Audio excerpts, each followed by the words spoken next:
Good morning kapatid! Sa mapagpalang araw sa lahat. Siyempre salubungin natin ang pagmamahal ng Lord araw-araw.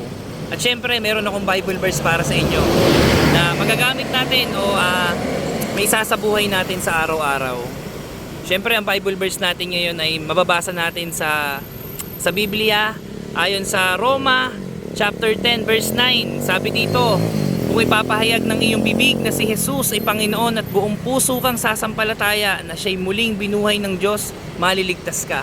O so, diba, meron agad salvation, meron agad pagliligtas na ibinibigay ang Panginoon.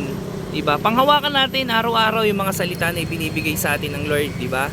At kung meron kayong Biblia, patuloy nyo siyang basahin. Diyan nyo mababasa kung gaano tayo kamahal ng ating Panginoon. Huwag na tayong magsayang ng panahon kasi hindi natin alam kung kailan siya magbabalik. Hindi rin natin alam kung kailan niya babawiin yung buhay na ipiniram niya sa atin. Mas mabuti na mabasa natin ang bawat salita niya na nagbibigay ng kalakasan sa atin. Mas mabuti na basahin natin to at hindi tayo malulong sa anumang gawa na mundong ito. Yan, hindi tayo dapat maloko dun sa mga material na bagay. Alam nyo kapatid, iiwanan lang din natin yan dito. So patuloy tayo magpatuloy sa Kanya at panghawakan at yakapin natin ang pagmamahala ng gagaling sa Kanya. So God bless sa inyong lahat kapatid.